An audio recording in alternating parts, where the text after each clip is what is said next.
Listener discretion advised. Now, here's Loveline with Dr. Drew and Adam Carolla. Hello, this is Adam Carolla, your tall, attractive, and young host. I just want to get that disclaimer out there, Drew. Mike, give the throw-up tape. He's not ready, naturally. That voice you heard was the voice of Dr. Drew. He's not only a board-certified physician, but he is also an addiction medicine specialist. You're quite a... love schlong. Thank you, Adam. Thank you. You're in quite a mood tonight, aren't you? That's a keeper. Yeah, you know, we don't have a guest tonight. Yeah. Which is good, because it lets us find the love. Sometimes the love sneaks out through the bottom of the door, and Drew and I get distracted. We get a guest on here. I start paying too much attention to the guest. Drew pouts during the commercials. But tonight we're going to find the love again. Between us? Absolutely. Okay. And you know who we are going to have in tomorrow night? A surprise guest. No. Just a momentary surprise guest. I'm bringing my Catholic little brother, young Nathan, in here. Yes. He will speak lovingly of his big brother. I will throw his ass out of the studio. You just want to prove that you have a Catholic big brother. Yes, I'm trying to score points. All right, let's go. Are you ready? Yeah, I'm ready.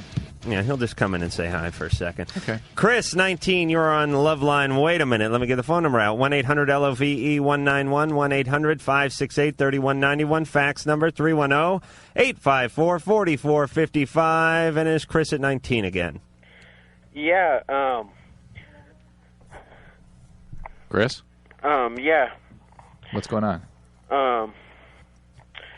Well, I've got this problem. I'm going to night school because, last year... Chris, turn your radio off, okay? Turn it off. For Christ's sake. We're out of the chute in a big pile of horse flop. All right, Chris, have you composed yourself? Yes. All right, put down the bong and form a question. I'd like help because I'm dating my night school teacher, and I go home with her every night, and her husband's beginning to be a problem. Right, he's hogging the quilt? Yeah. What? Where's her husband? Her husband works till 1 in the morning. He shows up about 1:30. Yeah, and what time do you guys arrive? I usually stay at her house till about midnight. All right, so what time do you arrive at her house? I get to her house about, 10. All right, so you have 2 hours of sex? Yeah. Actually, with me, that'd be 10 minutes of sex and an hour and 50 minutes of me posing in front of the bathroom mirror nude. That's nice. I'm actually having trouble following Chris. It's hard for me to believe that this is something important to him because I can't even stay with him. A Sherpa guide would have trouble staying up with Chris, but let me explain. He goes to night school for God knows what. Right. He has a teacher there. Yeah. I'm pretty sure it's a female. He goes home with her and has sex with her. Her husband works a graveyard shift and doesn't come home till 1 a.m. Chris, Yeah? you need to stop this relationship, obviously. I don't think we have to be the ones to tell you that. Your teacher is in big trouble. Her ethical conduct is ridiculous at best, reprehensible. Well, I don't know. Chris, what are you studying? Look, it's his teacher. It's not somebody who works at the school. It's his teacher. It's ridiculous. Is of She's age. married. He's 19. How old is she? She's 34. Yes, in her sexual prime. Are you saying teachers don't have urges and desires like I'd other say people, it's Drew? very Are you similar. saying they're animatronic robots who very sit up there similar. and bang chalk together? Yeah, we're finding that love here. It's very similar to how a physician would relate to a patient. There's trust there. There's boundaries that shouldn't be violated, that the student and or the patient is in a position that they could be easily be taken advantage of. Terminate this relationship, Chris, please. If this teacher is as nuts as she might be, and it comes after you or tries to manipulate you in any way, tell other administrators at the school. All right, now relax. What are you learning? Oh, come on. What class? I want to know what class. It's English 12. I'm making it up because I flunked last year. Okay, and she's just teaching you a little grammar over there, a little bedside grammar. Nothing wrong with that. And Drew, don't tell me you haven't chased a little elderly patient tail in your time. I have not. All right. Chris, Hey, we just talked to a Chris. Chris, 23, you're on Loveline. Hey, guys. Hey. Well, I'd like to start off by giving a testimonial to Ann. My girlfriend was having problems having an orgasm, and her, I guess, pub trick that she talks about, it worked pretty good. So. Why, thank you. I'm so happy to hear this. All right. Right on. And, Drew, I want to say you're a credit to your profession. Thank you. Appreciate it. Okay, but my problem is my girlfriend... Well, what about Engineer Mike? He's doing a decent job. Yeah, he's all right. All right. Is there anybody else here? Adam, you're a good guy. Oh, yeah, right. All right, thanks. Okay. Okay, Chris. But, okay, here's the situation. We both just graduated from college, and I took a job in Chicago, and she's still looking for a job. But, now since I'm working, she wants to move in with me, and she's pressuring me about marriage and dropping all these hints. We've only been together for about almost 2 years in August. So. Only. Yeah, 2 years is... And I'm still a young guy, Yeah, we would support you on that. I mean, the statistics on young marriages are abysmal. Mm-hmm. So, you're not wanting to get married is not unreasonable, but you've got to be clear with her about what your desires are. Some people have different scripts. Some people want to get married at a certain age, and that's what they're damned to do. They're going to try to do that. I love her. I love her to death and everything, but, I still got career goals I want to set forth. I mean, I want to get an MBA. We talked about this last night, how for men, it very often is the timing in their life, that they tend to set career, identity, and whatnot ahead of when they get married, and those things need to be in place before they can even begin thinking about marriage. Right. Timing is very important, like after the prostate cancer. So, Chris, just be honest with your girlfriend about what your intentions are. Think about when it is in your life that you're likely to want to get married. Here's what I would suggest. And be honest about whether or not she's actually the person that you could actually get married to. Here's what I would suggest to all the young male listeners who are trying to weasel their way out of getting married. Go, I don't know, go to the library or something and get some statistics on marriages and their failure rates and the ages. Yeah. Am I right, Drew? Yeah, but, I don't know if you'll get through with that. I mean, it might be helpful ammunition. Ammunition? It's a war against marriage. Take cover. Craig, 18, you're on Loveline. Hi, Adam and Drew. Hey. I have two questions. The first one has to go for Drew. Drew, yeah. Me and my girlfriend have anal sex, and we were wondering is there any side effects to it? Yeah, I mean, it's not the healthiest thing you can be doing. Are you wearing a condom?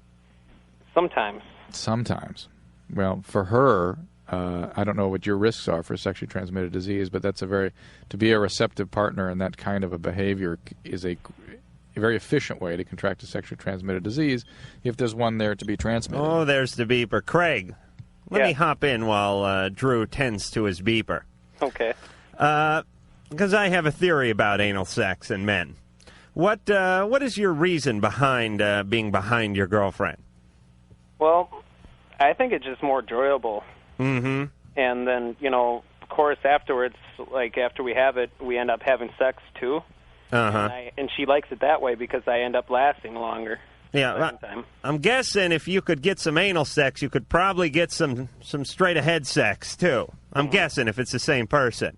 Can I ask something? Yes, Producer Ann. Why is it more enjoyable? Why for guys? Go ahead, Craig. For Craig. Well, I think it's more. It feels more enjoyable because she's tighter. That's how I like it. Mm-hmm. Because she's been around with more other guys before, but she's been tested for diseases, and so she's kind of loose. So I like having anal sex first. You're saying she's loose because she's been with a lot of men? Well, I think it's because of that, but I'm not sure. Drew? Not likely to be the case. How old is she? She's 16. Oh, she's 16. How many guys she been with? Like 6 others. All right. Believe me, she is not loose from those 6 guys. She's loose because your penis is small. That's your theory, huh? What theory? That's fact. I just got the data handed in to me. All right, Craig? It's obvious. But I have another question. No, make it fast. What happened to Ricky Rackman? Fantastic. He went to another radio station. He did? Yes. Okay, I'd like to say hi to my friend Craig. And all right, you big jackass. What the hell's going on tonight, Drew? The calls have been weird since last night, too. Have they? Yeah. Let's try this. We got to get these people. Hey, would they? Oh, yeah. All right.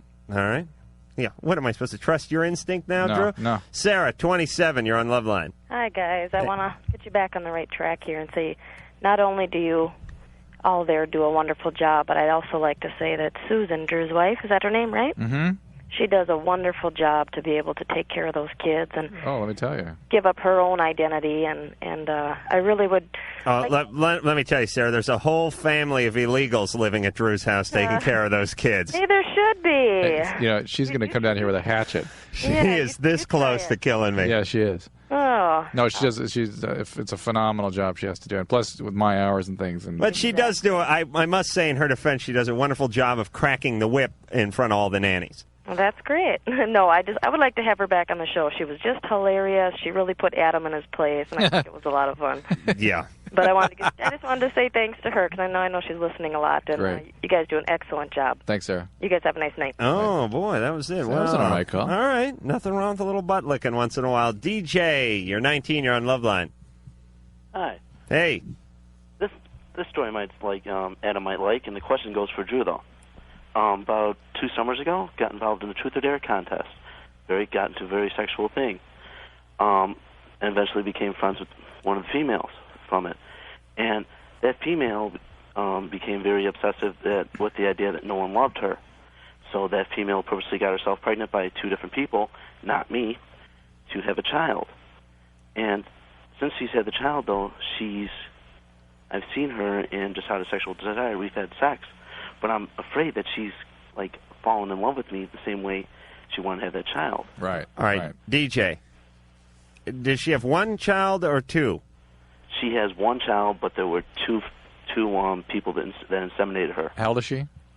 She's currently 18. Wait a minute. 2 people inseminated her? She had sex with 2 different guys. And then got one pregnant. guy did. But they don't know. They don't know who the father is. Is that right? Yeah, she did it on purpose because she didn't want a father for the child. Right. Who will win? The person with the better swimming sperm and that? And did they have sperm races? Here's Seriously, the question. Drew, how do you know? I mean, you don't know. Some men have more powerful sperm than others? Somebody is going to get there. And so, if natural selection is totally efficient, the more better surviving sperm will get there. Stronger, the taller the stronger guy. sperm, right. All right, with the bigger brain. DJ, the question is, at what age was this woman first sexually abused? Sexually abused. Or do you know anything about her past history? Do I know? Because this is a story of somebody with rather profound characterologic problems, and in fact, it is accurate that you worry about these kinds of obsessive preoccupations if she gets her hooks into you, or if she becomes attached to you. She's somebody who has intense, chaotic relationships, probably as a result of some significant trauma when she was growing up. DJ, have you ever talked to her about that? Imagine, Well, imagine speaking to the person you have sex with. Isn't that an amazing concept? Don't be condescending at this early hour, Drew. DJ, you're having sex with her, right? No, not anymore. I've had twice I've had intercourse with her, but the only thing is I see her when I come home from school, and I'm away at school 9 months out of the year. Mm-hmm. And every time I see her. All right. DJ, it does not take a scientist to figure out that the girl has some problems, especially in the field of relationships. And you, as a guy who does not want to get involved with those problems, should steer clear of her. You shouldn't be cruel. You shouldn't hurt her in any way, but you should definitely get out of there. Do not lead her on. And she's one of these people that some people you wave to them and it leads them on. So that's how I was in high school, actually. Must have been very painful. It still is. I bet. DJ. Yeah, I understand what you're saying. Steer clear. It's trouble zone. Some women and men are basically, when you drive along the side of the freeway and there's some construction going on and they got cones and they got lights flashing and there's a flagman there going, move along. Keep moving. Nothing to look at here. That's what you have to do. You have to put your hands... That's what you're doing. You're doing for him. He's just driving by. You're the flag man. Move along. Yeah, okay. God, I wish I had one of those Caltrans flag men at a lot of parties I've been to where I've tried to talk to women. There really should be the dating flag men where you're talking to someone and you're going, so who invited you to the party? And they're going, I killed my last husband because he was weak. You want the dating flag man to go, okay, nothing to see here. Move along. Keep it going. 10-2 on the steering wheel. Drew, you got another call? Yeah, go. Mm-hmm. Phil. Yes. 21. How you doing? Hey, that's what I like, a little energy. Well, I've been drinking a little bit tonight. All right. Thanks. That's fine. Thanks for sharing. Whatever works for us, Phil. Go ahead. Right on. Well, you know, I'm having a real hard time dealing with a breakup. She just broke up with me about 2 months ago. I don't think I should be feeling this bad after 2 months, but The average period of feeling bad after a breakup of a bona fide relationship is about 6 months. really? Yeah. Yes, but but Average. The heart knows no statistic, Drew. Although I must say, Phil doesn't sound all that cut up about this. Well, he's loaded. Yeah, I'm loaded. You know. Phil, listen. Phil, first off, stay home tonight. Yeah. Don't do any of that BS where you have another 12-pack and you head over there looking for some chapstick that may have fallen out of your pocket and got wedged between the sofa pillows in 1972. Hell no. I want my chapstick. I'm not leaving without it. Phil. No. Phil, it hurts, don't it? Yeah, it does. How long did you go out with her? 3 years. Oh, yeah. 3 Since he was years 18. with her. Oh, All the way through college. That's all you knew. Junior college? Yep. That's the only love you ever knew, isn't it? Yep. And now it's gone. Yep. Into the arms of another man. Oh, yeah. Really? That's tough. As far as I know. Actually, in some ways, that's better because it makes you really end it. You're not going to try to get back with it. A week ago was her senior prom at school and stuff. She's what, 17, 18? Yeah. Oh, no, 3 years. You met her when you were 15? When she was 15? He was 18. Yeah. All right. Phil, chalk this one up to experience. And everybody gets to go through this, and God forbid you should get married. I mean, it has to end in some fashion. Right. So you can continue I want it to end. I want it to end for her, but at the same time, I can't help feeling that this girl is the only one for me. Right. Just like I couldn't help feeling that Stephanie was the only one for me, and Drew couldn't help but feel that Broomhilda was the only one for him back when he was a senior in high school. Everybody feels that this is the only one for me, but they don't give a rat's ass about the other guy and the other girl. It's kind of weird. But that one you think is the only one. Yeah. Yeah. Yeah, Phil, she isn't. Obviously, she's not. Yeah, I suppose so. All right. I can't help feeling, though, I want to kick his ass so bad. All right, Phil. Relax over there now. That's the Paps talking, isn't it, Phil? Probably. Listen, Phil. Yeah. Sleep it off tonight. Tomorrow, you pull yourself up by the bootstraps. You hear me, Phil? Yeah, I hear you. You shave in the morning, you understand? Okay. And pluck that hair out of between your eyebrows there, the one that's making a monobrow. Give yourself two brows. Who do you think you are, Matt Dillon? No. All right, then you take a handful of the pomade there, and you rub it into your scalp.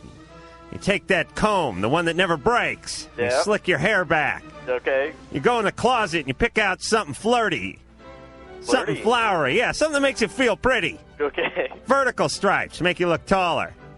You put a carnation in the lapel. Uh-huh. You slap on a little aqua velva. You stick your chin out. You tighten up your belt a little. You suck in that gut and you throw out that chest. Do you hear me, Phil? Yeah, but then I'm going to look like Al Capone. Listen to me. You put on your best fedora. You open the curtains and look out the window and take a deep breath and exhale. Then you retreat to the sofa and masturbate till your penis falls off. Right on. All right? Right on. Thanks a lot, guys. All right. Mahalo. Adam. Drew. What would we do without you? We would all have a mass suicide like Jonestown. There would be Don't get any ideas. There'd be a tremendous cauldron of Kool-Aid made up, and people would wait in line for miles to in a coil pot made by Adam Carolla. All right, enough with the ceramic major references. I booked my dad today, by the way. Where? On this show. No kidding. Father's Day. Oh, yes. Shall I bring my dad up? Is he alive? Yeah. All right, bring him in. All right, we'll have both fathers. All right, yeah, have a field day with him. All right. Go ahead. Talk about cooking weeds. Talk about the abuse that I suffered at the hands of the family growing up. Make fun of his nappy hair. You know, he gave it to me. Oh, scary. And we'll be back. I have a pot of coffee in me, and I am just filled with piss, vinegar, and caffeine, and I am raring to go. I am chomping at the bit, Drew. I know you are. I am going to heal every mofo person within the sound of my voice. Are they healed now? Absolutely. 1-800-LOVE-191, 1-800-568-3191. Then be the phone number. Here be the fax number. 310-854-4455. I'm Adam Carolla, Dr. Drew, Postpartum Specialist. Nora, 18, you're on Loveline. Hi, I'm 18, and I've been seeing a 46-year-old man for about 6 months now. Healthy. And my question is actually to Dr. Drew. Yes. And my question is, well, first of all, he tells me that he loves me and that it's not just my body. But all my friends keep telling me that that's not possible. And my question actually is, in your opinion, is it possible for two people with such a great age difference to ever have a meaningful relationship? Well, I mean, you're couching that in terms that I can't, respond to the way I'd like to. Yes, it's possible, but it's not likely. And if you look at the data on pregnant teenagers these days, the vast majority are impregnated by older men, substantially older adults. Really? Yes. And the reason that the laws and whatnot are in place to protect young people is that these are typically abusive or at least exploitative relationships that are not good for you. You're 18. You still need to become an adult and figure out what it is you want from a relationship by developing with your peers. You have an adult who has a very fixed idea about what he or she needs. And I'm not just including men in this. I mean, women, I think if this were a young man calling, I'd feel similar. People are not quite as outraged because when an older woman gets with a younger guy, they look at her as more of a tutor than a girlfriend. They assume it's going to end, and she's just sort of showing him the sexual ropes. Right, that's a good point, and that sort of points out the differences in how young people particularly experience physical relationships. For you, Nora, are you having sex with this guy? Yes. I mean, yeah. No, duh, Drew. Well, I have to ask the question. What do you think he's there for? All right, but that for you is probably a much more emotional experience than it is likely to be for a male, and so at least it often is. For you, it's something that attaches commitment and an emotional connection, and potentially things like marriage, what occurred to you. To the male, it could be just a physical relationship, and that's it. All right, Drew. No matter what he tells you. Drew, you've had your moment in the sun. Now it's my time to go to the cellar, the root cellar with Nora. Nora. Yes. How's he look nude? Does he look nude? Yes. The same as any other man? Really? Yeah. Except for the gray around the nuts? It's not gray. It's not? No. And where did you meet this guy? Through my sister. And how old were you when you met him? I've only known him for about 6 months, so I was 18. Mm-hmm. And is this guy fresh off a divorce? No, he's never been married. Really? Mm-hmm. Well, that could be something for him. Or distinctly against. Does he treat you right? Yes. Mm-hmm. Does he let you drive the car once in a while? Yeah. Okay. Sometimes I have to ask a strange question. Even I don't know where I'm going. I know that, Adam. I know you don't. Half the time when you open your mouth, you don't know what's coming out. Well, my other question is that, I've known this the entire time, that this was a completely unhealthy relationship. Okay. But, Nora, can he perform okay? Yeah. But what, Nora? But what? But I want to know if it's possible, because I am having feelings for him. It's been 6 months. And I want to know if it's ever possible for people to just stop having that type of relationship and still be friends. I mean, it doesn't always work, but do you know of any people that actually works yes, for? I mean, you're asking these absolutes, Can it ever happen? Well, yes, it can happen, but it's difficult and it doesn't often work. Drew. And at very least, you ought to spend 6 months to completely separated before you try to have a friendship again. I know you're not a scientist or an astrologist. Right, but I am a scientist. Okay. All right, get off the horse for a second. Isn't it possible a meteor the size of Nebraska could hit the Earth at some point? It is possible. All right. Nora, Yes. listen. Here's who I worry about. And I don't think the astrologers are the ones you'd consult to discuss astro- that issue. An astronomer. All right, wise guy. You know, there's no script to this show, Nora. Yeah. There's the high horse out of the barn. Better late than never. Nora, here's my feeling on all these things, and we talk about this all the time. You know not what you do. You see a guy, he's got his own car, he's got his own house, he has his own toupee. You're very excited to be with a guy like this. He has all It his is hair. it is him who I blame. Because, Drew, you're what, 37? Yeah. Imagine yourself 10 years older than you are now going after a 17-and-a-half-year-old or an 18-year-old. Inconceivable. Inconceivable. Even me. and that's saying a lot. It really is. It's sort of a benchmark for how messed up somebody would have to be. Right. When I wouldn't do it, you know it's not a good idea. Nora, here's the deal. If the guy, as long as the guy treats you right, I don't know, hang in it, but always leave a little part of your heart out of it. Get the hell Realize, out. Get out. She knows it's bad. All Get right. out. Nora, you know it's bad. Okay? All right? Okay. Nora, give him his teeth back and get out of the relationship. All right, Drew, maybe you're right. Jason, 23, you're on Loveline. Hey, Hey! how you doing tonight, guys? Wow. Good. Okay, so where do you want me to begin? Start at your penis. Start at my what? All right, listen. Okay. Listen, you bumpkin, let's go. Okay. I've got this girlfriend, and she's got a husband.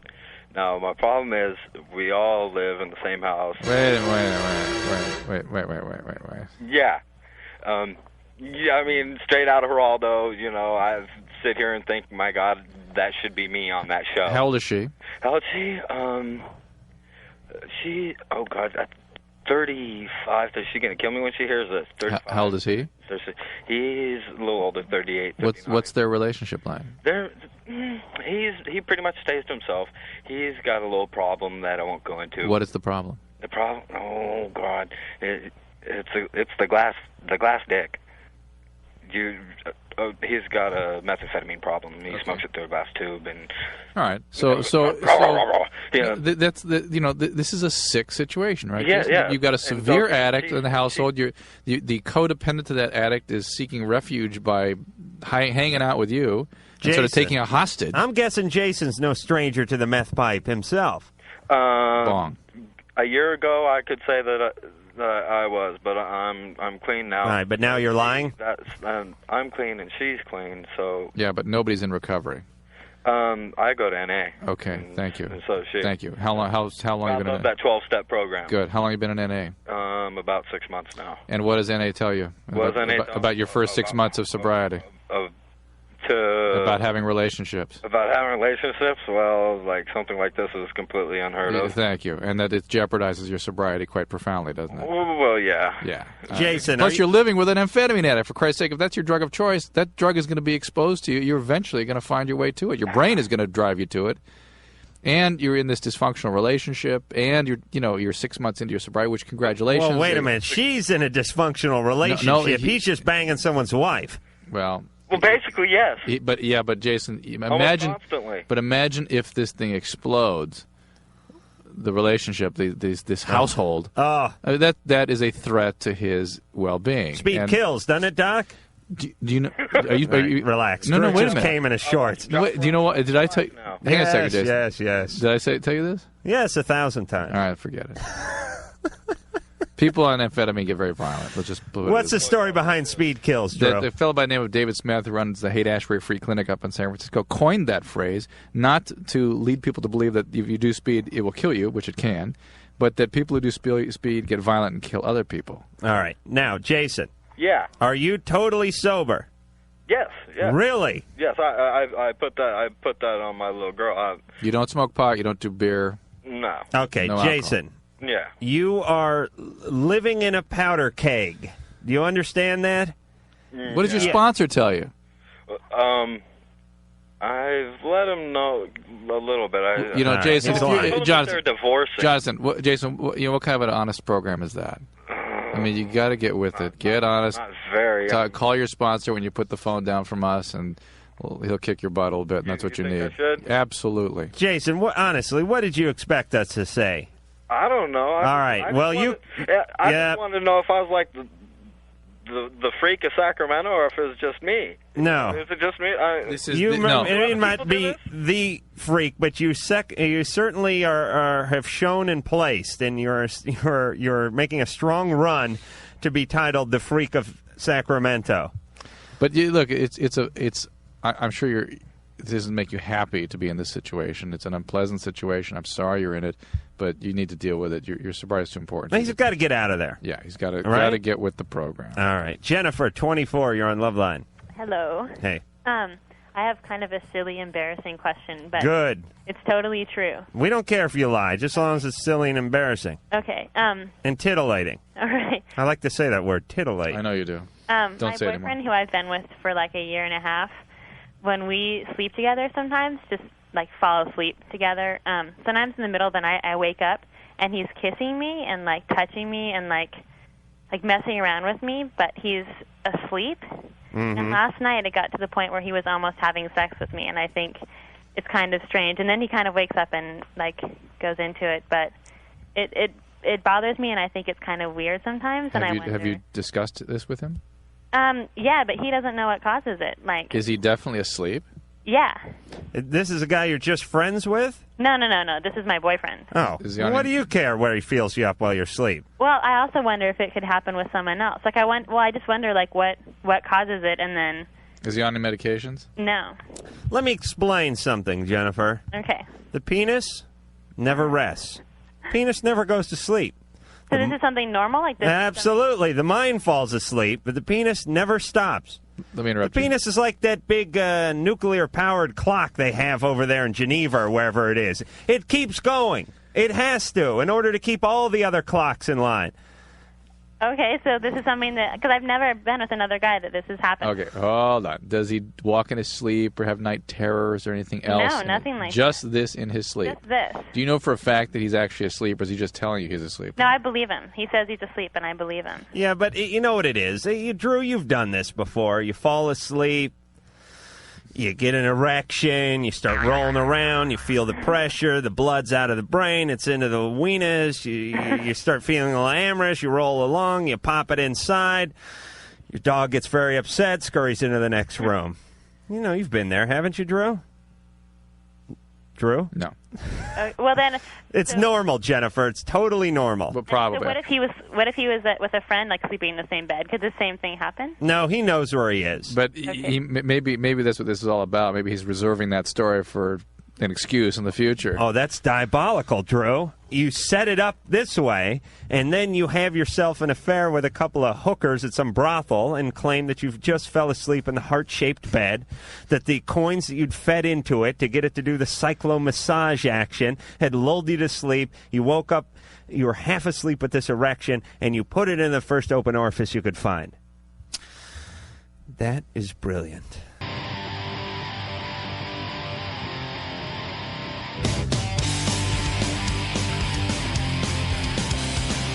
Phone number for Loveline, 1-800-LOVE, 191, 1-800-568-3191. Fax number, 310-854-4455. I'm Adam Carolla. He's Dr. Drew. Tonight our special guest is no one.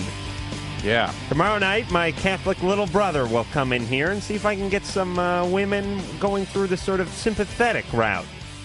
Oh, there had to be some agenda to bring him on. I am trying to show that there's a sensitive side to the man. All right.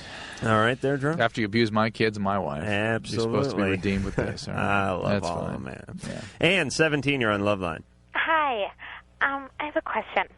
Okay. I'm 17, and I wanted to know if there's such a thing as a nymphomaniac, because if there is, I think I am one. Mm-hmm. I've had sex with a lot of people, and I've always, used condom, and I've been on the pill and everything like that.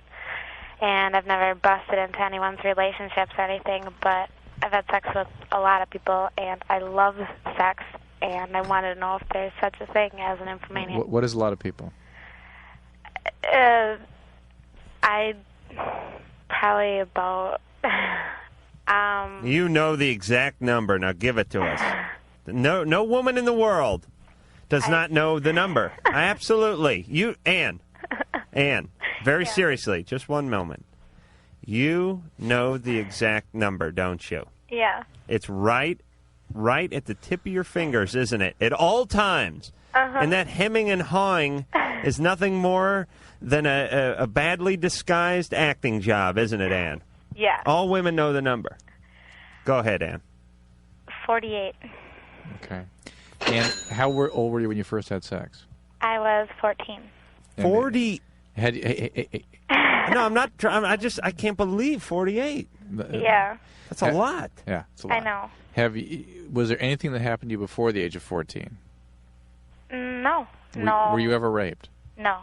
I don't know. Someone told me that, because I had counseling like a year back, and they said that the first time I had sex it was, but I wasn't really sure. How old were you then? I was 14. And that was the rape incident? Well, that's what I was told. Well, wait a minute. You're counting that as a rape? That's what she's calling. I'm saying what happened. And now the next question is what happened before that led to her being such an easy victim, or such a prone victim that she was victimized, didn't even recognize it, and still has trouble accepting. You know, Drew, I do, and I'm the first one to work that "what'd your dad do to you" route, right? Or what happened to you when you were young. I'm Right. the first guy to go down that road. But you just want to believe that Ann's not one of those. I do in my heart of hearts. But no, I can say this. There are some women, just like there are some men, that their engine turns at a little higher RPM. They run a little hotter. That's correct, and that's why I asked. And there's some people that run, by the way, colder. there's some people that run cold, and you Right. never really grill them. Yeah. No, wait a minute. No, oh, yes, you can, though, for similar reasons. Well, yeah, if they say I haven't had sex in 40 years, but if they say, I'm 28 and I've had 3 partners and I'm just not that, you wouldn't grill them. But that's why I asked the question, how many? Some young women particularly say, I'm a nymphomaniac, I've had sex with all these guys. How many? 3. And 48, we would say is a lot of context. But that started with a rape where she was victimized and didn't have the ability to perceive it as a victimization. All right, Drew, you're force feeding her now. Ann, how old was the guy when you were 14? He was, must have been 17 or 18. I was a freshman, and he was, he must have been 17. All right, did he force it on you? See, that's what I don't know. I mean, I went along with it, but I didn't know if I wanted to, and Were you drunk or high? No. Okay, so. But a lot of times since then, I have been. Right, but Drew, I'm sorry, but I'm not counting that as a rape because, and here's what I want to say about rape very quickly, and I'm going to get a big load of crap for this, but rape is a horrible, traumatizing thing to do to a man or to do to a woman or do to anybody. Rape is horrible. And when you take what Ann did, which was basically sober as a teenager, get hooked up with a guy 3 years older than she was, and go have consenting sex, if you call that rape, then I believe it diminishes the people that were really raped, where the guy broke into the house and held a knife to their throat. Okay. But this is, Ann, we're not going to be able to get beyond the basic question, and let me just answer what you asked, and that was, is there such a thing as a nymphomaniac? And basically, that is a category that I don't think has any real meaning today, that people who do a lot of sexual, what we call acting out, usually have some significant emotional or characterologic problems. It's why we're going towards asking you what happened in your childhood that led you to have such problems with intimacy and self-worth that you need to act out in this manner.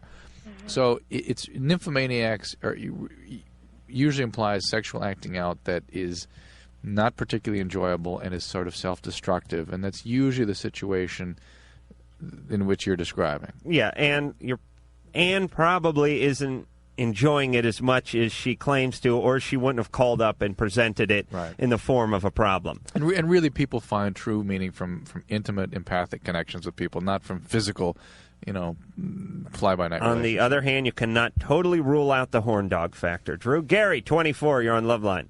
How you doing? Hey. Got a question for either you, Adam, or Dr. Drew.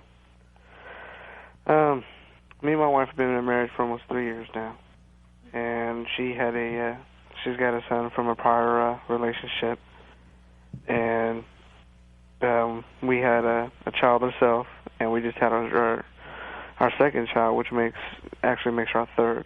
Mm-hmm. And question is, during her second pregnancy with me, I was in the Army, she was very, very sexually active During the pregnancy? during the pregnancy. Huh? And with you? Yeah, with me. Oh, okay. And the thing is, You had to ask. Well, I had to ask because he said he was in the Army. I thought he was stationed somewhere. but I mean, I would be sound asleep, and I'd wake up to either her going down. Okay, all right. No, wait a minute. Now we got. Wait a minute. You were sleeping? Yeah. I would be sleeping. I'd wake up to her going down and me or climbing on top. Can you imagine if we hooked her up with that call we had about 10 minutes ago? They'd just be banging away and no one would even know it. And during the third pregnancy, the sleeping call, Drew, with that puss on. What happened to your brain? And with our third baby, she didn't want sex hardly at all. During the pregnancy? During the pregnancy. I was the aggressor. I wanted it. Is that a common thing with during pregnancies or what? Not that I've heard of. But how is she after the pregnancy over? Yeah, the pregnancy. Everything okay now? Oh, everything's fine now. She's wanting it, and Then don't worry about it. It's just one of those anomalies. I mean, for Christ's sake, she had to take care of 2 kids at the same time as being pregnant.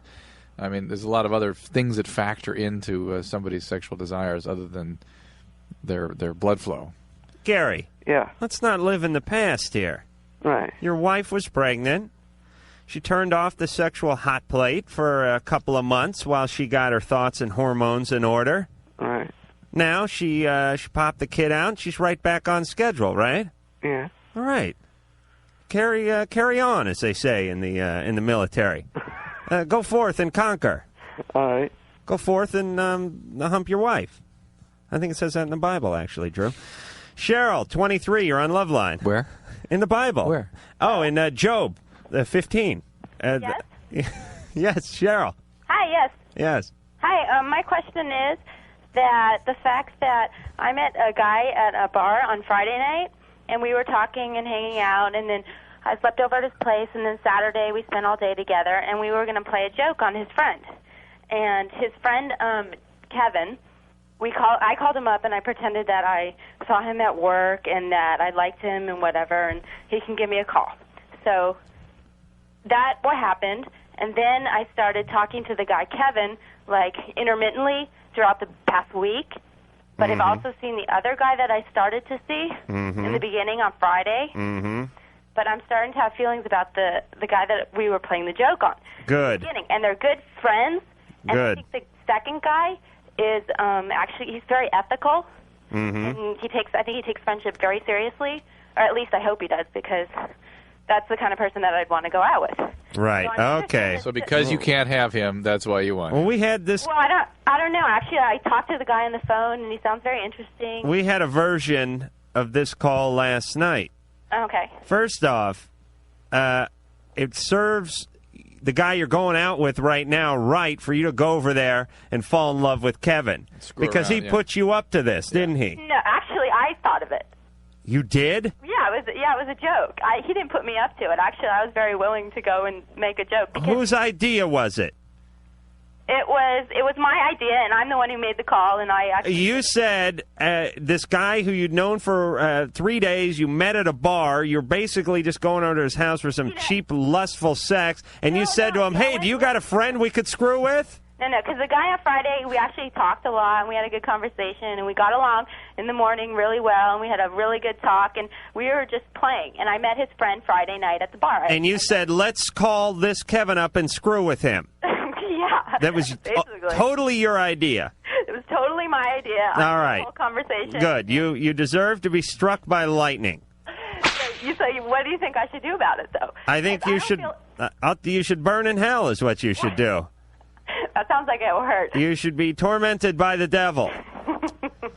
Okay, if I was not an atheist, then maybe that would have some meaning. Oh, atheist, huh? But what I'm saying is that I'm concerned about their friendship and the first guy's feelings. Then back out. Just get out of there. Yeah, you haven't done anything. And also, I should not ignore my feelings and deny myself if I feel that would be something. Oh, stop. Don't. Cheryl, let me say something about you and your gut instincts and ignoring your feelings and entertaining your feelings. So far, it has gotten you nowhere. You have entertained your feelings your entire life. You've gone nowhere.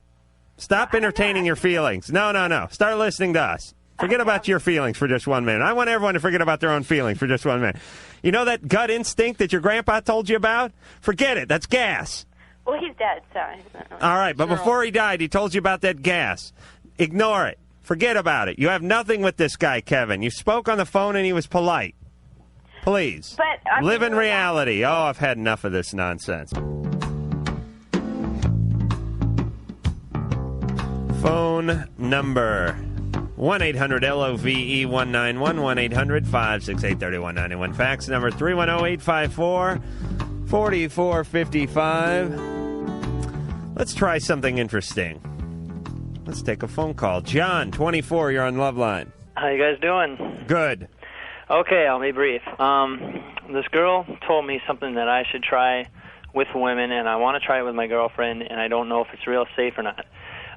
She told me that if you go down on a woman, you get her, moist and whatnot, and then you insert an Alka-Seltzer, and you go ahead and have sex, that it guarantees like a multiple orgasm for the woman every time. It's pleasurable for the man, too, and everything. There are no guarantees for the woman to have a multiple orgasm, but I can tell you one time I masturbated with some Rolaids up my ass. Really? It was wonderful. Oh, yes, and no chalky aftertaste. Actually, over the years, I have heard this little thing, this technique, and it worries me. Alka-Seltzer is loaded with aspirin, and that could irritate that area. But, when I said that last time, I remember this technique. People called in and said, oh, it's wonderful, it's great, so whatever. It's whatever. Because they... So it works. What? So it works. Jade Barrymore was the one that told us about it? That's right in her book. So it works. Yeah. Right. All right. Go to town. Hey, we need to pick them up as a sponsor. And we'll be back in 10. Oh, we're just laughing about all kinds of things here. Phone number for Loveline, 1-800-LOVE-191. Fax number, 310-854-4455. Drew is going to do his goddamn homework one of these nights and watch the video that, what, Lifetime? Who sent you that? You know what, there's like a major battle in my household to gain control of the Learning television. Channel, yes, sorry. Television. Yeah, well, bring the tape in. There's 80 here. video recorders here. I'll watch it. All right. On Killer Sperm, by the way, and they were nice enough to send it out to us. The Learning Channel, that is. So putting a word in for them. Dave, 16, you're on Loveline. Okay. You're on. Oh, hello? Yep. All right. I already don't believe him. What? Go ahead, Dave. What's up? Okay, well, about a couple months ago, I had sex with this chick, and so far I've heard from a couple other people that she slept with a guy that had HIV without a condom, and I slept with her without a condom, and she said that she tested negative for HIV, but she sounded like she wasn't telling the truth about it. Why don't you ask her to see the report, to show you the report? What? Why don't you ask her to show you the report? I didn't know that you came with the report, but I don't know. It's like I want to go in to get checked, but I don't want to go in to get checked because I'm afraid that what it's going to say. And that's really the natural reaction, right? It's of course you'd be frightened about what the potential results would be, but the probability is you're going to be negative. How long ago did you have sex with her? It was during spring break. So a month or so ago? Yeah, about that. Okay. You should get tested. You should get tested again in 6 months. The vast majority of conversion will have occurred within that 6-month window. But it's real unlikely. It's very What was the window period? 6 months. 6 months? But it's real unlikely. It is. You first of all, she's probably HIV negative. You believe her to be HIV negative. And if she's HIV negative, you're not going to get AIDS from her, right? Well, yeah. So relax, get the test done. If you want her to show you her report, most people will have actually the report. Well, most because people ask me for she that. had like sex with this guy a couple times without a condom, and he. It is a very difficult disease to contract. It is an infectious disease, but not a contagious disease. Oh, Drew, wait a minute. You are poisoning the minds of the youth of America with that kind of talk. You are begging them to go out and have unprotected sex, which I'm with not. that sort of rhetoric. Which I'm not, and of course you should learn from this. You don't need to go through this anxiety next time. If you wear a condom, you will have substantially reduced your risk, and obviously that would be a much better. You'd feel much better about it had you worn a condom last time, right? But it is the fact is you probably don't have anything to worry about. I just examined a woman last week who had been having sex with an HIV positive male for 3 years unprotected, HIV negative. All right. Well, there you go. And Yeah. it's not that uncommon. Well, But you don't want to take any risk with such a devastating illness, but I just want Dave to calm down about it and look at the reality and get tested and be done with it. All right, let me ask you this, Drew. You say let's just say I had sex with somebody. Let's say I thought, my left hand was infected or something. Yeah, oh boy. And you'd be very likely to contract it then. You may not be likely to kill myself. But I would become ambidextrous in a heartbeat. But here's the deal. Let's just say I thought I may have contracted this disease. Right. You suggest that I go out and get tested the following day. No. You don't? No. But you're saying don't... All right, wait a minute. 6 months is sort of the incubation period, right. as far as we know. Right. The For the best most of part. everyone's For the most knowledge. part, yeah. Okay. So, should I go get tested the next day and then again in 6 months, or should I just go get tested in 6 months? You can do either, or you can wait about 4 to 6 weeks just to assuage your own anxiety. Some people do it pretty quickly after, just because they want to know that they're okay now, and then they'll come back in 6 months and do it again. But it's most cost effective to just do it in 6 months. But here's what I'm saying: 6 months is the time when like if it's after 6 months, you don't have it, right? For the most part. Right. I mean, Correct. okay. So it makes sense if you can hang with your anxiety, which most people can't. Just wait the 6 months. But will it most of the time, if you have it, will it take in the first month? And just in some cases go all the way to 6 months. I want to know what percentage of people get it, and it shows in 2 weeks. I would expect to be around 3 months most cases. All right. Well, look into that. Come on, start doing your job. What the hell was that? Somebody hung up. All right. Hold on. No. I want to talk to this guy, Jim. Oh, hey. 25. You're on Loveline. Yeah, I got a question for Dr. Drew. Yeah. Okay. Me and my girlfriend, we have sex, and when I orgasm. I'm sorry. Yeah. Yeah. Okay. She says it burns. Okay. Hold on, Jim. How old are you? I'm 25. You cannot come up with the word orgasm. Well, I tried to, He's on the radio. Who are you, the beeve or something? For Christ's sake, you're 25. You're doing God knows what to your girlfriend with your penis, and you can't say orgasm on the radio. Well, I was trying to think of a good word. All right, so when you make gunk and stuff. Yeah. Okay. She says it burns. Okay, and she says all the time. Okay, it does it all the time. And it's sometimes I guess it lasts for a few days. All right. I was wondering if that was normal. It's not normal. No. There are a couple of sort of reasons, many reasons for that. In fact, has she had a pelvic exam in the last? I don't recently? think so. No, actually. Okay, so obviously she needs to do that, right? Mm-hmm. She needs to get checked out to make sure there's not something going on there that predisposes to this irritation. Right. One is that she may have some kind of vaginal infection. Two is there may be some kind of irritation you guys cause by whatever it is you're doing. And there actually is such a thing as allergy. Some women actually have an allergy. Allergies could cause that? Yeah, actually, it can be an allergic reaction. Oh. But get it checked out. If she's having pain, it's not working, things aren't right, have her see a gynecologist or a general doctor. Let me tell you something. I'm thinking it could be Jim's problem. It could be Jim. I rented this movie once called please. Skip Jisman, Super Sperm Man. Oh yes, and the thing is, the stuff was like acid. It burned a hole right through the slab of the condo he was in. I absolutely had to get new bedding. So could it be that he's been, I don't know, eating too many batteries or vitamin C or something? Yeah. I mean, could he have some sort of infection or something? Yeah. I mean, he could be carrying an infection also, but. So it'd be better for just both of us to get checked out then. Yeah, particularly for her to get checked out. Okay. All right. All right. Well, thanks a lot. All right, Jim. It's a good thing I watch those movies. Yeah, thank you. Robbie, 25, you're on Loveline. Please share some more, Adam. How are ya? Well, I'm a real virgin to your show. I just kind of happened upon your program when I got home. But my problem is, my husband and I have been, I would say, happily married for almost a year and a half. The problem is he wants to do it all the time. He's a couple years younger than I.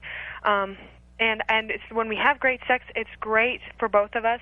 But I'm tired a lot of the times. I'm currently working 2 jobs to kind of pay some of the bills. And my problem is he makes fun of me with his friends when I'm there. So I think that, gosh, that's fine if you joke about all this when I'm not there. What does he say exactly?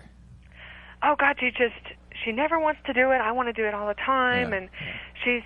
So he's just pressuring you. It's just another way of applying pressure. Yeah, not. He's using the It's not support of his friends to try to manipulate you into what he yeah, wants. like it's kind of like blackmail, you know. I don't It is. stop making you know. Yeah, it's Robbie, manipulation. Yeah. what junior college does this guy go to? Junior college. Well, he used to go to college down in Alabama, but he's not currently going. Okay, but they threw his ass out of there for being too stupid, didn't they? Listen, what kind of crap is this? I should ask what finishing school this guy went to. He's sitting around in your presence talking about how you don't put out? Oh, and it's embarrassing because Sure. the fact is we do have great sex, Sure. probably 3 times a week, and sometimes I'll say, "Honey, you come. I'm too tired," or "It's going to take me too long, but you go."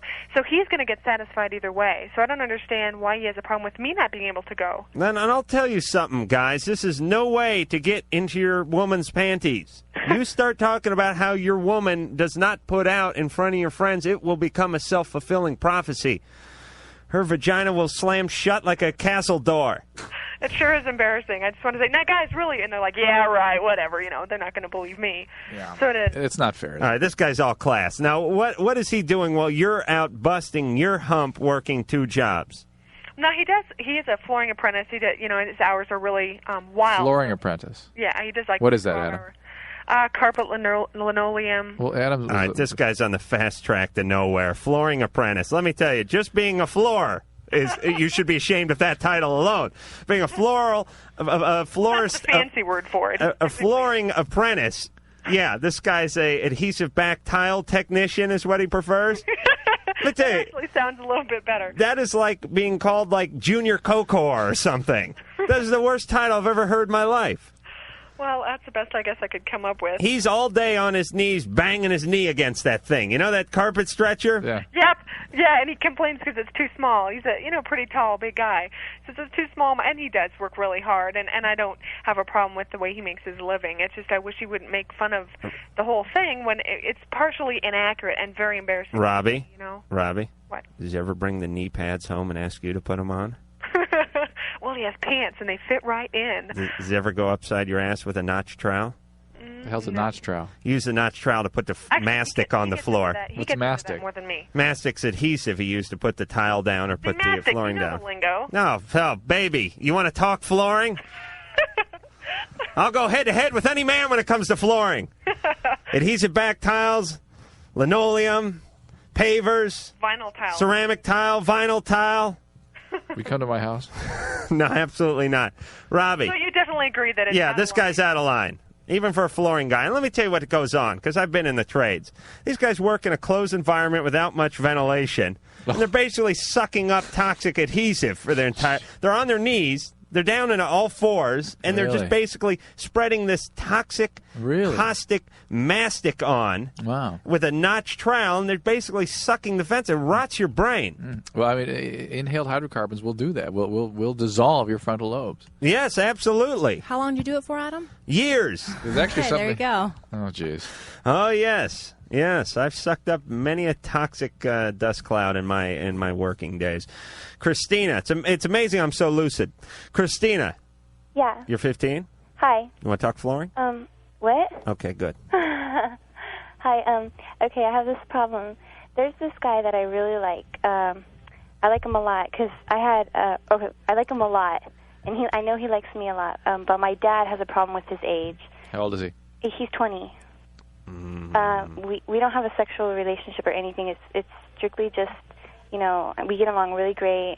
He's a good guy because I was involved with gangs and I had a bad life, and he kind of turned me around. So it's strictly a priest and parishioner? Well, see, my dad liked him when he thought he was 17, and I told him he was 20, and I was just wondering if it was wrong of me to see him behind my dad's back. Because I like him a lot, and I don't really want to stop seeing him. Oh, jeez. Geez, I almost feel for Christina. I mean, she sounds sincere. Thank you. This guy did help her turn it around in some fashion. Now God knows he's what. trying to turn her around. Right. Christina. Yeah. Here's the deal. The guy sounds like a pretty decent guy. Mm-hmm. And I know I may sound like I'm contradicting myself and going against Loveline policy by saying, here's what you do. Mm-hmm. When are you going to be 16? next year. I just, No, this guy's got a long road to hoe. All right, here's what I would do. I would keep a relationship with this guy, not a physical relationship. No physical relationship. You got that? yeah. Christina? Well, it's not physical. I mean, we don't. No, do not let it go in that direction. Do not be alone with him. Okay. Do not let it Well, go there. she can be alone with In the a restaurant, but not alone. You can't get some in a restaurant, Drew?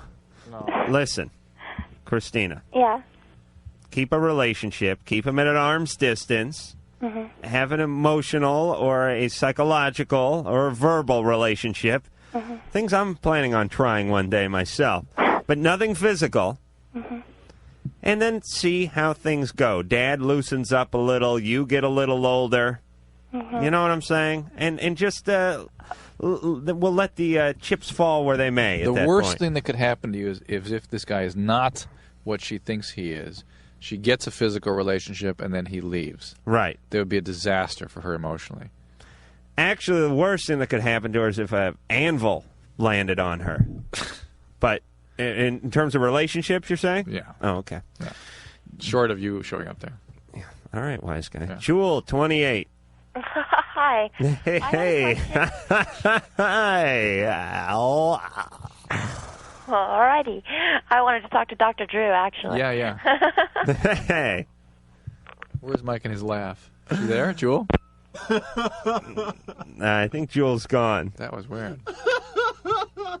But, she was giddy. And we do not fault those who are stricken by the giddy here on Loveline. Too late. Chris, 22, you're on Loveline.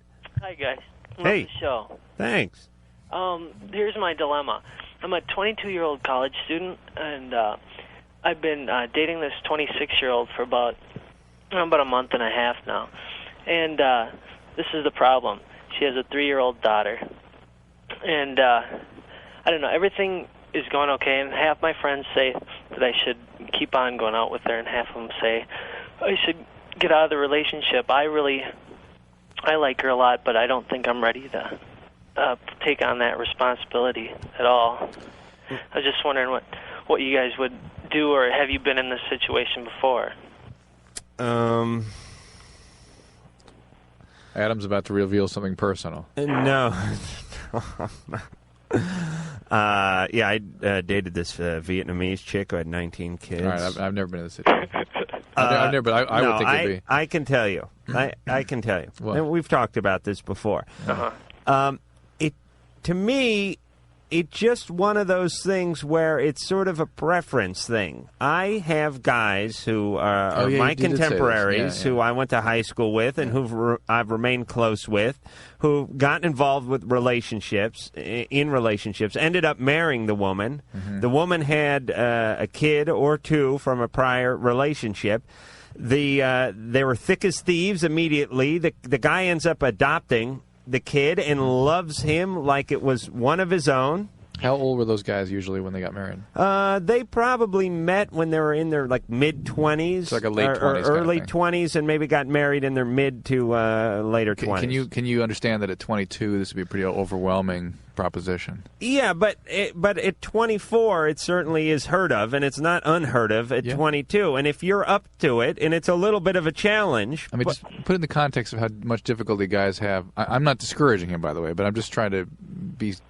Understand where he's at. And imagine how difficult it is just to come to grips with getting married and kid right away. Some guys look at it as a relief in a weird way.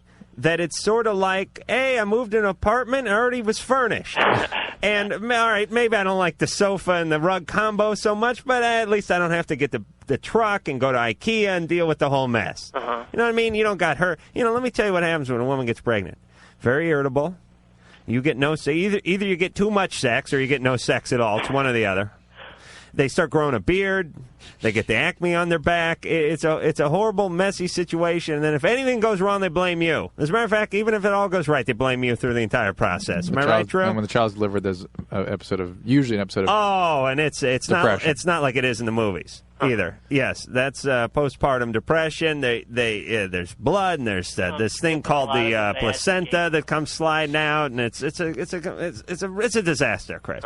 Please, you already have the kid. No mess. It's not like there's no umbilical cord to cut. There he is, all cleaned up and everything. Already got a sailor suit. Hell of a commitment to raise and adopt a child. It is. So take it slow.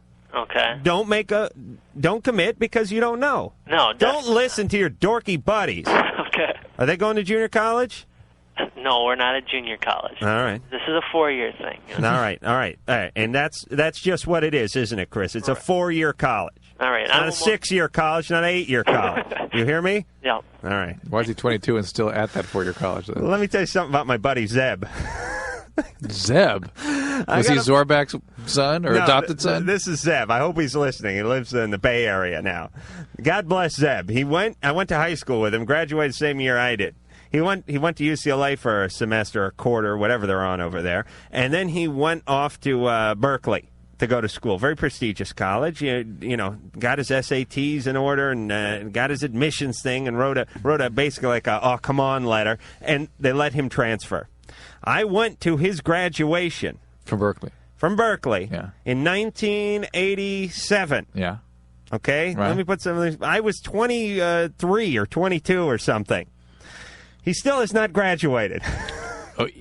I attended his ceremony. Ooh. He took the tassel, he put it on the other side of the cap and everything, threw the cap up, did the whole 9 yards. No we diploma. took a videotape. No diploma. Still has a few credits to complete over Very there. nice. So I'm saying, we go 4 years. It's a 4-year school. Am I right, Drew? You're right. Thank you.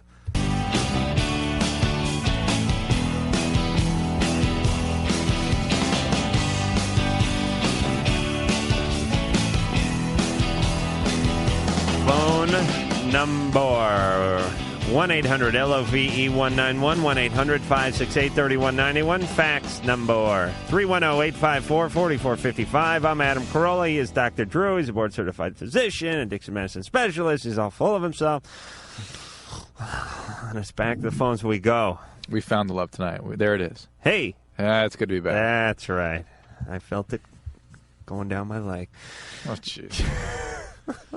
Ann is thoroughly disgusted tonight. Look at her. She's worried about that sliver of sunflower seed that's stuck in the back of her pharynx.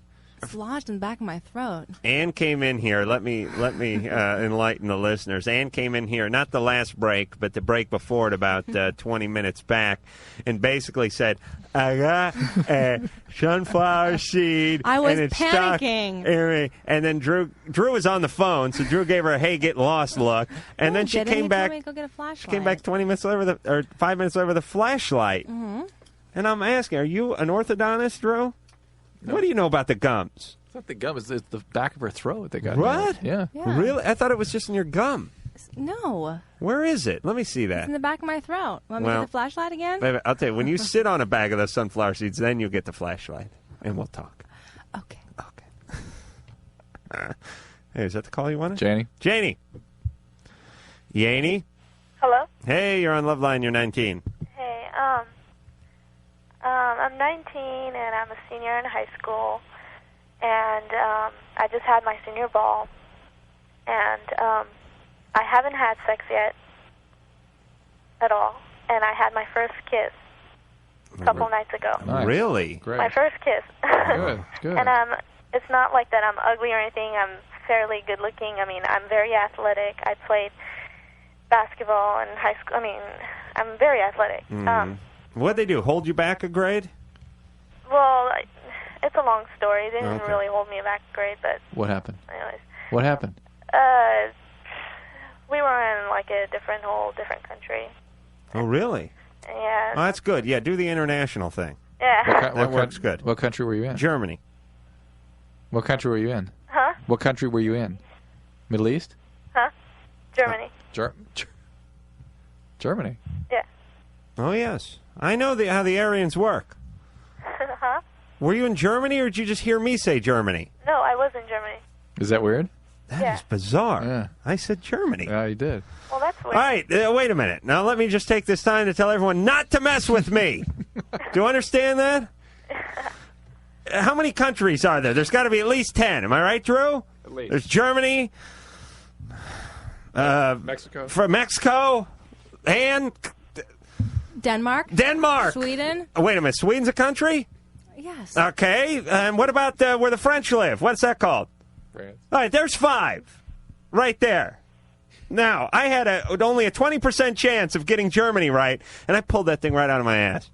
All right, so now that we know that I'm omnipotent and all powerful. Okay, my question is, I don't know. I don't know if I'm weird or what. I just don't know what it is, but it's like I enjoyed kissing last night. I mean, a couple nights ago, it was nice and everything, but it's like it just seems so disgusting to me. It's like I don't want to do it. It's like sex is just like it's just so weird. And now, Adam, you can apply your theory that you mentioned earlier about the person that may be offended or disturbed by sex as compared to somebody who's sort of acting out sexually. Remember, you said we don't grill the person who. Right. Who does not have sex, right. Or who is what you'd call sort of a late bloomer or slow learner or whatever, or repressed in some way. We don't grill her the way we would the one who's acting out so much. No. So ask her the questions we'd ask the person who'd had 48 partners. Well, all right, Janie. The weird thing is that my friends are like asking me. They go, Hey, Janie, let me ask you something. Yeah. Is your phone broken? No. Do you have the part that you talk into and the part that you listen in? Yeah. Okay. Because we've been asking you things for the last 45 minutes, and you just steamroll ahead. Like you're on the basketball court in a fast break. Now, Jamie. Yeah. You kissed for the first time, and you found it to be a little repulsive. It was okay. Okay. Anything but agree with the host. That is the company line here, by the way, to listeners. Anything but agree with me. Andrew. There's Especially me. No discrimination there. Okay, it is a disgusting thing, this kissing. I mean, you think about it. You take someone you hardly know, you mash your face up against theirs, and God knows what was in that mouth 10 minutes earlier. Oftentimes, people are drunk and smelling of alcohol. They just threw out a cigarette. A lot of guys in the Midwest just pulled out a handful of dip.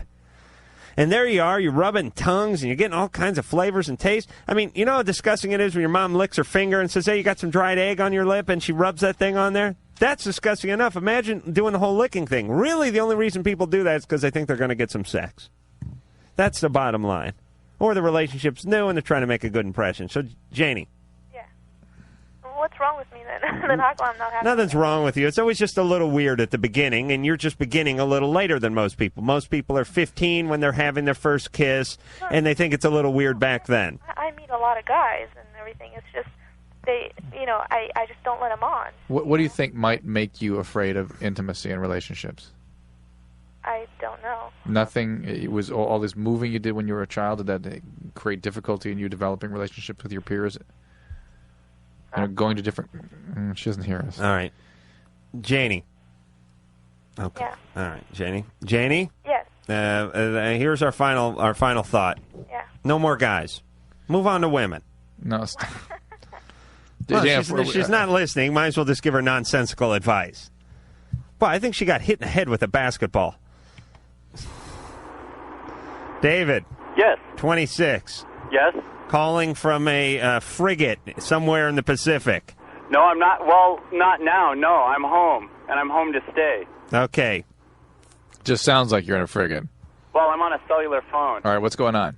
Well, I returned to the States about 2 weeks ago. From where?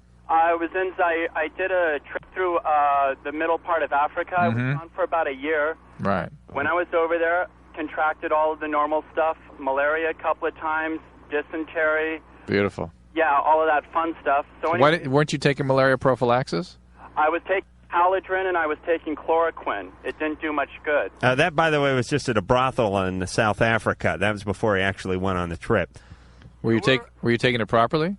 Yeah, I was taking it properly a month before I left, and I'm still taking it right now. Wow. Did you have Fanzidar with you when you got the malaria?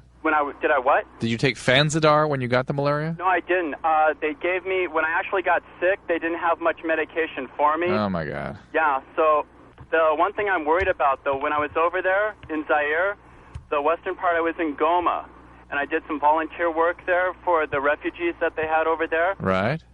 Well, I got back into the States. They asked me where I was. They photographed my passport. And all of a sudden, yesterday, I get a call from the Center for, supposedly the Center for Disease Control. Right. They want me to come in and they want to test me. Right. And I asked the lady, she was pretty snotty on the phone. I told her, well, what happens if I don't want to come in? And basically, they told me I don't have a choice. they want to test me for just any infectious diseases that I contracted over there. I just wanted to know if I might really have to worry about anything. Are you sick? Not just from the malaria. That's it. Are you still ill, though? Yeah, I've had it a couple of times before. Are you still ill now? Well, wait a minute. Are you still sick, David? Well, I still have some of the symptoms from it, but that's it. I'm not I'm recovering from it. So it's reasonable. You still having the fevers? Not anymore. Just Okay. a lot of So it is reasonable to still have some smears done to see if any of the parasites are still in your bloodstream, right? Yeah. And God knows you can come back harboring other parasites and pathogens in the stool, particularly in the bowel, and so it's all appropriate for you to be tested for that. I mean, I would think you'd want to be tested to make sure. But why? They basically aren't asking me to do this. They're like. Well, but you could be, and for that reason, you're not going to do it in spite of it benefiting you, and you could be a risk to the public, to everybody else. Yeah, David, you big selfish fart. Well, I wouldn't go that far, but and also it sounds like you had a chloroquine-resistant malaria, which is pretty serious stuff. Now, going back to that, when I came back, they said apparently that there's the stuff is really resistant now to a lot of the medication. Right. So, well, what's that going to do for me? That's right. You can thank Dr. Drew and his colleagues, his golfing colleagues, for them building up strains that are resistant to the antibiotics because of overprescription. Right. This doesn't apply to this particular. I mean, we're not using antibiotics that cover malaria typically in Southern California. That's where you're wrong. Well, the malaria I have, that's the trick. They don't know exactly what kind it is. I understand. It's probably the falciparum malaria, it sounds like, and it's a pretty serious kind. And maybe there's some other strain. You're going to be helping the public welfare. All right. Please go I'm to getting CDC. malaria talking about this. David, what were you doing over there? Just Peace Corps stuff? Well, more or less, I went over there. I was on a vacation. I saw all the suffering. I wanted to help. Now I'm suffering. Wow. Okay. Well, at least you've retained your martyr status. But you know. Well, yeah, he can hear us. Do what Go you're to the disease do. control thing so you don't give it to your kid's sister, for Christ's sake. And I got to tell you something, Drew. I may not be going over to Africa to save the world, but I have had my bouts with infectious diseases as well. You had a fungus. You had yeast. I was trying to bring some backyard fruit over across the Nevada line there once. Right. Got stopped. And? Had to make a break for it. Right. Where'd you put the fruit? I keistered it.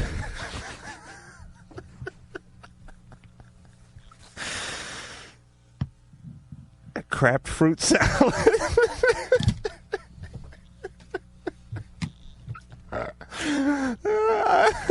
Drew, will you say something, please? We should break now.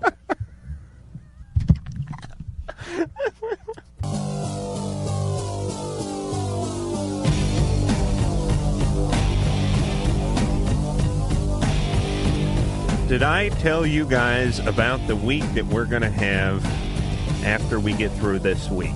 No guest tonight. No guest tomorrow night, but that's okay. We always have good shows when there's no guest. Not always, but usually. Imperial Drag will be here next week. Slayer will be here next week. Thomas Calabro will be here next week. You know him better as Dr. Henry Mancini. Don't do it. I'm just having a good time, man. Blue pen. Yes, from Melrose Place. And it is a great actor. All right. He's a real good actor. I saw Melrose, and you watched that last night, or was it the night before? It was Monday night. It was Monday night. Uh-huh. Big 2-hour special. Right. And there's that part where he's in the insane asylum, and he's trying to get his ex-wife, Kimberly. Uh-huh. He's trying to coax Betsy. the old Kimberly out of Betsy. out Yeah. because Betsy is taken over because people have multiple personality disorders. Drew, you can attest to that. There's such a thing. Man, that scene is going to be on his reel. I mean, it was almost distracting to see good acting going on one of these Fox shows late night. I mean, it was a little bit of distraction. As a matter of fact, if I was directing that episode, I'd tell him that I'm going to mess it up a little. You're screwing up all the other actors. He was really good. Dialogue wasn't that good, but the acting, solid as Sears. I cried. I'm not ashamed to say that. Renee? Yes. You're 18? Yes, I am. You have a question? I kind of have a problem question kind of all mixed together. I had this little problem. I have a friend, and she was a really extremely close friend of mine, and I loved her with all my heart. I ended up sleeping with her boyfriend, whom she cared about a lot. And since then, we became friends again, not quite as close, but I found out quite a lot of stuff about this guy she's with. He slept with me, and he's been sleeping with quite a few other people. He treats her awfully, and he's just a jerk. Yeah. And I know a lot of things about him that she doesn't know. He doesn't treat her as nice as you treat her, Right, does she? exactly. Well, yeah, not as nice as I treated her until I slept with her boyfriend. Oh, yeah. Well, you get past the Except part for about that. you banging her Yeah, yeah. boyfriend, and you've been a pretty solid friend other than that. Yeah, other than that, yeah. Yeah, other than the sex with her boyfriend part, Yeah. you've been a solid friend. Yeah, but that kind of ruined it, though. Imagine that. Yeah, I don't know. I think we should all have friends like Renee. Oh, yeah, it would really do wonders for the self-esteem, I'm sure. All right, Renee. We're done making fun of you. Go ahead. Yeah, I'm just trying. I don't know what to do. I don't know if I should just mention something to her, or if I should just let her live and learn. Or I just really don't know what to do. It's really, it's going to be hard. Yeah, it hurts me to see him do this to her. Yeah, it's going to be like, and it's going to be hard you telling her, because it's going to be like a Hitler saying to Mussolini, hey, you're mistreating the Jews a little bit. Why don't you tone it down there? Yeah. He's going to, he'd laugh. Yeah. She'd laugh. Yeah. But she needs to know about the people that she is having relationships with, you and her boyfriend as well. This guy, she just thinks he's the world. But Yeah, but she needs to understand. he's just a complete and total loser. Yeah. Right. Well, guess what? And why'd you sleep with him if he's such a loser, Renee? Because he talks quite a good game, and I was very. It was hard. It's hard to explain. I really can't to this day answer why. I'll tell you why. It's the competition that women have, which is a fiercer competition than men have. People, as far as society goes, we think that men are more competitive than women because men play these physical sports like hockey and football and whatnot. But when it really comes down to it, I think on an interpersonal relationship or on the playing field of life, I think women are more competitive. Not in business, not in sports, but in relationships. That's true. They may not be more competitive. Oh, they can be true. more ruthless. Oh, They can be more ruthless, right? Disagree for the sake of disagreeing. Look at him. All right. Okay. As long as you understand that. I understand that. Thank you. Renee, it takes a big man to admit that, and that's the first step to recovery, as you well know, Drew. Mahalo.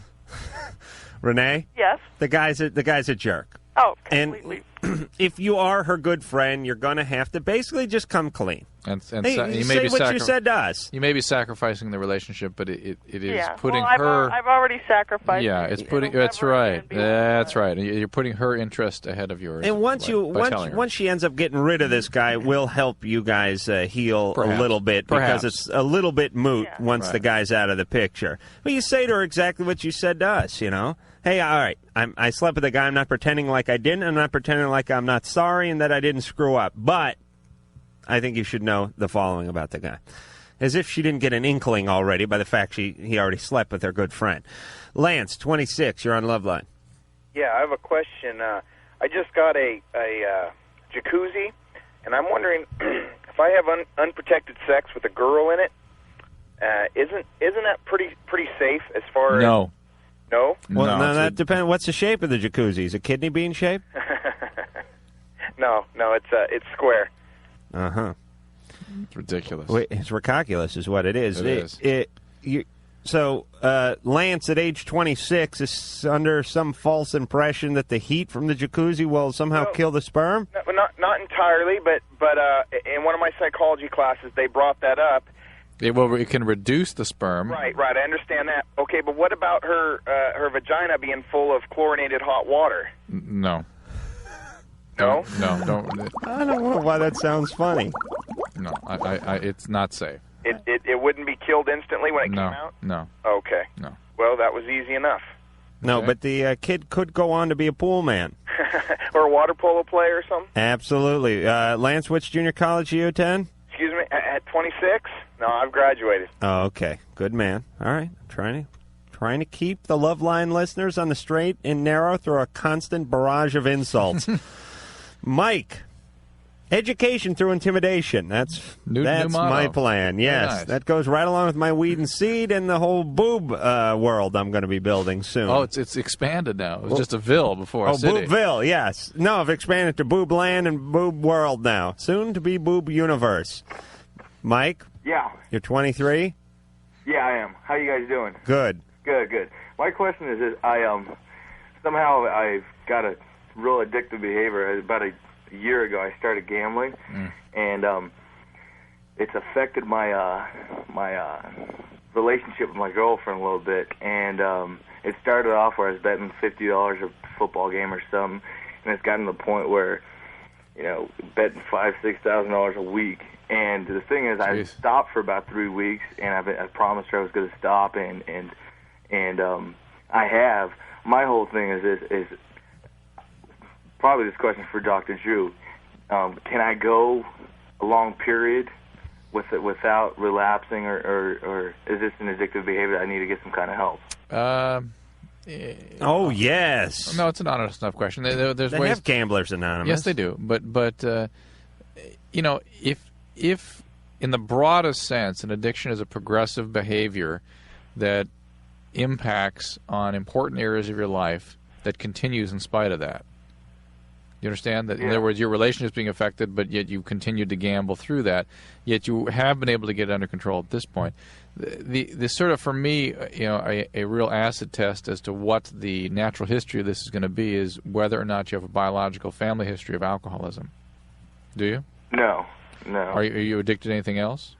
I drink occasionally, but not in an addictive fashion. No. Who do you like in the Bulls Magic series? It is possible you'll be.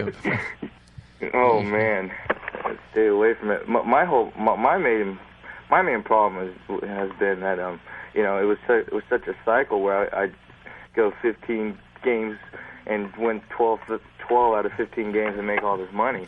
But my whole thing is it's such a high and a low. All right, Mike, but let's ask some important questions, the kind of questions that the listeners want answered. You're 23. Yeah. You said that you've oftentimes gambled $5,000-$6,000 a week. Yeah. Where do you get that kind of money?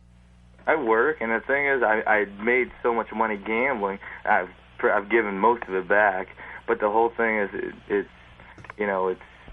been a real high and a low, and it's hard for me to. I mean, gambling affects everybody in this manner. That's why people do it, because they have. I don't know. If I were you, I would go to Gamblers Anonymous because I'd be so worried that this thing could get out of control. Absolutely, this can ruin your life just as fast as alcoholism or many other problems that people sort of put ahead of this. People look at gambling as sort of a bit of a joke in a way in terms of addictive behavior. Oh, no, it fits addictive models quite nicely. Right, but society would look at alcoholism as a much greater threat to a relationship or something like that. But this can ruin you. Oh, yeah. Absolutely. You speak with great passion about this issue. Is there something there, Adam? No.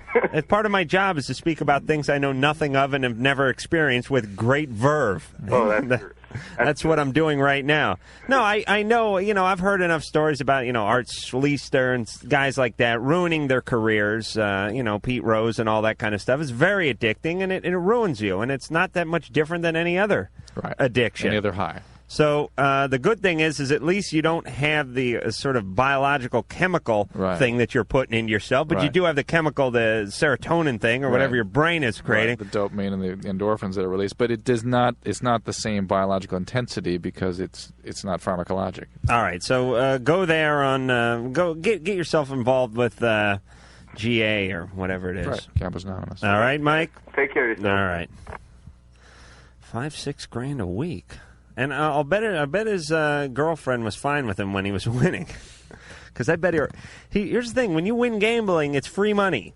And then you're free to buy all sorts of crappy stuff. That's why you go to Vegas once in a while. Mm-hmm. You ever go tool around Caesars or wherever? Money has no value, no meaning. And you look around and you see the gift shops. Yeah, it's weird. And you see some like golf shirt with the King of Hearts on it. And, Jerry Lewis's autographed the back of the thing, and they went $300 for it. And you go, there's no way you'd buy that crap in L.A. Right. You'd or go, anywhere else. $300 for those crappy tasseled leather shoes or whatever the hell they're selling. But there, if you just got off a hot streak, I say let it ride. Oh, okay. Here we go. Well, an update from Jim P. of Cottage Grove, Minnesota. Jim writes. On a fax. In a fax, yes. Dear Casey, Drew is right about the aspirin in the Alka-Seltzer. You're supposed to use Alka-Seltzer Gold when you do that because it's aspirin-free. And, of course, we're referring to a call we had about 45 minutes ago that suggested that he put Alka-Seltzer in his girlfriend's private parts, and they could foam their way to a better sex life. Am I right, Drew? That's what they suggested. You going to try that when you get home? No, I'm not. I'm going to see if I can't work. What? Rapid vagina? Yeah, foaming at the mouth. Oh, okay. Oh, rabid. Oh, with the B. Rabies. Yes, okay. I thought you said rapid. All right. Adam's still back at Fruit Salad. Producer Ann and I are doing our own show here. True, don't interrupt. All right, real fast. Let's hop on the phone here. Rob, 26, you're on Loveline. How you guys doing? Good. Make it quick, Rob. I think I broke a blood vessel in my penis. Mm-hmm. I don't know what to do about it. It's been about 6 months. It hasn't gone away. I tried not having sex for about a month. What hasn't gone away? Whenever I get into sexual contact, it sort of swells in between my circumcision line and the bottom of my penis head. Is there any discoloration? No. You may have torn the cavernous body there that sort of what swells with blood. I mean, you ought to see a urologist about that. There may not be anything that needs to be done, but just to be on the safe side, really you ought to do that. Okay. How'd you do it? It's not a vein so much as the sort of the tube that contains the blood. Right. The shaft. Yeah, it's not, and it's just around kind of where the circumcision line is, and it runs parallel. Rob, get it checked how'd out. you do that? Masturbating. Fantastic. Yeah. I bet the folks are proud. Yeah, well, I showed them the pictures, but what are you going to do? I think I burst a vessel on my forehead doing that once. Jesus. I mean, when I'm really hunkering down, like a sick day, like when I was in high school. All right, well, we're just about out of time. I'm glad to go out on a masturbatory note, too, by the way. Yeah. Remember, kids, next week, Imperial Drag Slayer, Thomas Calabro, you know him as Dr. Mancini from the hit show Melrose Place. And we will be here tomorrow with a cameo by my young ward, Nate, from the Catholic Big Brother organization. He won't be talking too much. He's shy, and besides, I'm scared he may say something, but he certainly will say hi.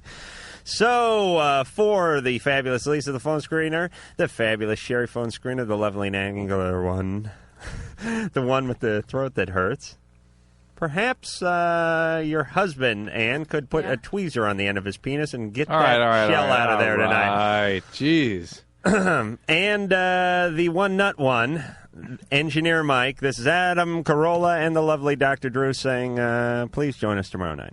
If you are still listening, you may feel the urge to touch yourself. You've been listening to Loveline. The opinions expressed on Loveline, especially by Adam Carolla, are not necessarily those of the staff, management, or sponsors, or even the character voices. Loveline, produced by Ann Wilkins for Westwood One Entertainment.